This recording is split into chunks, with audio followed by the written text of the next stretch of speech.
حضرت ادریس علیہ السلام کا اصل نام اخنوق ہے۔ آپ حضرت نوح علیہ السلام کے والد کے دادا ہیں۔ حضرت ادریس علیہ السلام نے ہی دنیا میں سب سے پہلے قلم سے لکھا۔ کپڑوں کو سی کر پہننے کی ابتدا بھی آپ سے ہوئی۔ حضرت ادریس علیہ السلام سے پہلے لوگ جانوروں کی کھالیں پہنا کرتے تھے۔ اس کے علاوہ ترازو، پیمانے اور ہتھیار بھی آپ نے سب سے پہلے بنائے۔ اس کے علاوہ علم و نجوم میں بھی آپ کمال مہارت رکھتے تھے۔ آپ پر 30 صحیفے نازل ہوئے جن کا آپ درس دیا کرتے تھے۔ اسی درس کی وجہ سے آپ کا نام ادریس علیہ السلام مشہور ہو گیا اور یہ نام اتنا عام ہوا کہ بہت سے لوگ آپ کے اصل نام سے ناواقف ہیں۔ قرآن پاک میں بھی آپ کا ذکر آپ کے اس لقب سے ہی کیا گیا۔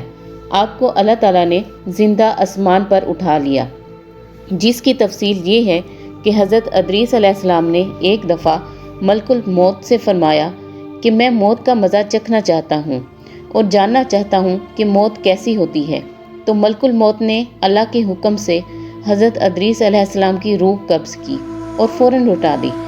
آپ مرنے کے بعد دوبارہ زندہ بھی ہو گئے۔ پھر آپ نے فرمایا اب میں جہنم دیکھنا چاہتا ہوں تاکہ مجھے خوف الہی زیادہ ہو۔ چنانچہ حکم خداوندی پر آپ کو جہنم کے پاس لے جایا گیا۔ آپ نے جہنم کے داروغہ سے فرمایا دروازہ کھولو، میں جہنم کے دروازے سے گزرنا چاہتا ہوں۔ چنانچہ ایسا ہی کیا گیا اور آپ اس دروازے سے گزرے۔ پھر آپ نے ملک الموت سے فرمایا کہ اب مجھے جنت دکھاؤ۔ وہ آپ کو جنت میں لے گئے۔ آپ جنت کا دروازہ کھلوا کے اس میں داخل ہو گئے۔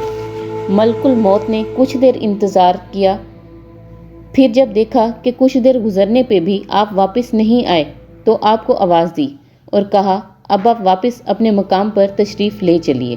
حضرت ادریس علیہ السلام نے جواب دیا اب میں یہاں سے کہیں نہیں جاؤں گا۔